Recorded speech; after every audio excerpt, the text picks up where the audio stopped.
ચાલો આજે વાત કરીએ ગેબિયન ટેકનોલોજીઝ ઇન્ડિયા લિમિટેડના આવનારા આઈપીઓ વિશે. આ એક એવી કંપની છે જેનું કામ આપણે કદાચ ઘણીવાર જોયું હશે, પણ સાચું કહું તો એના પર ક્યારે ધ્યાન નહીં આપ્યું હોય. તો ચાલો આ રસપ્રદ તકને ઊંડાણપૂર્વક સમજીએ. શરૂઆત એક સવાલથી કરીએ. ક્યારે વિચાર્યું છે કે જ્યારે પહાડી વિસ્તારોમાંથી પસાર થતા હોઈએ છીએ ત્યારે પહાડોને ધસી પડતા રોકવા માટે, એટલે કે ભૂસ્ખલનને રોકવા માટે ખરેખર શું વપરાય છે? જવાબ કદાચ થોડો આશ્ચર્યજનક લાગી શકે છે.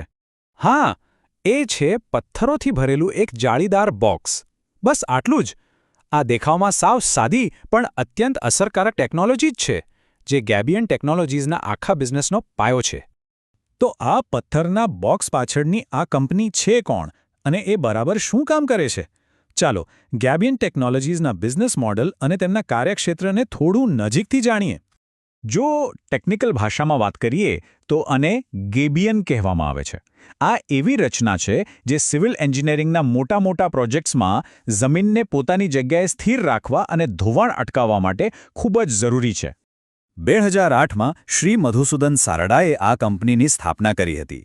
પણ જુઓ, આ કંપની ખાલી આવા બોક્સ બનાવતી નથી. એ ડિઝાઇનથી લઈને ઇન્સ્ટોલેશન સુધીની, એટલે કે શરૂઆતથી અંત સુધીની બધી જ સેવાઓ પૂરી પાડે છે. આ વન સ્ટોપ સોલ્યુશનવાળા અભિગમને કારણે જ આજે તે રસ્તા, રેલવે અને સંરક્ષણ જેવા મહત્વના ક્ષેત્રોમાં એક મોટું નામ બની ગઈ છે. કંપનીના અનુભવની વાત કરીએ તો આ એક આંકડો જ ઘણું બધું કહી જાય છે. 76 સફળ પ્રોજેક્ટ્સ, અને આ પ્રોજેક્ટ્સની કુલ કિંમત 127 કરોડ કરતાં પણ વધારે છે. આ આંકડા બતાવે છે કે બજારમાં તેમની પકડ કેટલી મજબૂત છે અને તેઓ કામને સમયસર પૂરું કરવાની ક્ષમતા ધરાવે છે. કોઈપણ કંપનીની કરોડરજ્જુ તો એનું લીડરશિપ જ હોય છે, બરાબર ને? તો ચાલો જોઈએ કે આ કંપનીની કમાન કોના હાથમાં છે. કંપનીનું નેતૃત્વ કરી રહ્યા છે પ્રમોટર્સ શ્રી મધુસૂદન સારડા, જેઓ ચેરમેન અને મેનેજિંગ ડિરેક્ટર છે, અને શ્રીમતી ઉર્વશી સારડા, જેઓ હોલ ટાઈમ ડિરેક્ટર તરીકે જવાબદારી સંભાળે છે.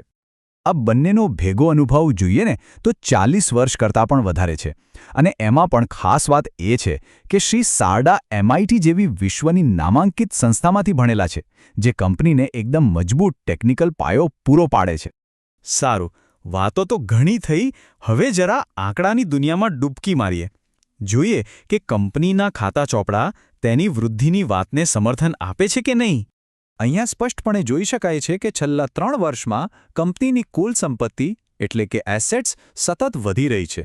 2023માં જે આંકડો લગભગ 52 કરોડ હતો, તે 2025 સુધીમાં 87 કરોડને પણ પાર કરી ગયો છે.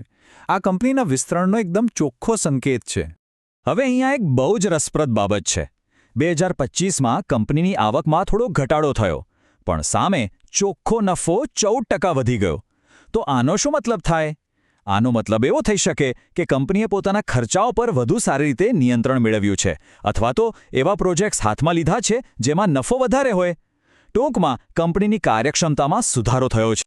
તો હવે સવાલ એ છે કે ભવિષ્ય માટે કંપનીનો પ્લાન શું છે અને આ આઈપીઓ લાવવાની જરૂર અત્યારે કેમ પડી? ચાલો આની પાછળનું કારણ સમજીએ. કંપનીની ખરી તાકાત એની પોતાની ડિઝાઇન અને એક્ઝિક્યુશન ટીમો છે, એનું વન સ્ટોપ સોલ્યુશન મોડલ અને વર્ષો જૂના ગ્રાહકો સાથેના સંબંધો. આ બધી બાબતો ભેગી મળીને તેમને બજારમાં બીજાઓ કરતાં આગળ રાખે છે. તો આ જે આઈપીઓમાંથી પૈસા આવશે એનું કંપની શું કરશે? મુખ્યત્વે 3 જગ્યાએ એનો ઉપયોગ થશે. એક તો રોજેરોજના કામકાજ માટે જરૂરી મૂડી, એટલે કે વર્કિંગ કેપિટલ માટે. બીજું, નવા પ્લાન્ટ અને મશીનરી ખરીદવા માટે. અને ત્રીજું, અન્ય કોર્પોરેટ જરૂરિયાતો પૂરી કરવા માટે.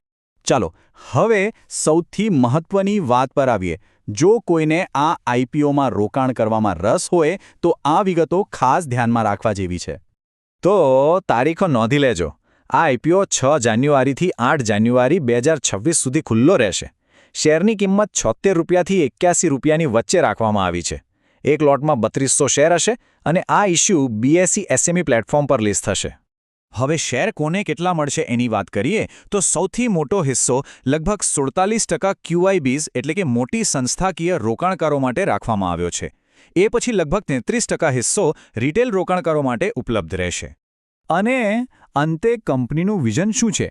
એ માત્ર પૈસા કમાવવા પૂરતું સીમિત નથી. તેઓ વિશ્વભરમાં મજબૂત અને ટકાઉ ઇન્ફ્રાસ્ટ્રક્ચરના નિર્માણમાં પોતાનું યોગદાન આપવા માગે છે. આ આઈપીઓ એમના આ મોટા ધ્યેય તરફનું એક મહત્વનું પગલું છે અને રોકાણકારો માટે આ સફરનો હિસ્સો બનવાની એક તક પણ છે.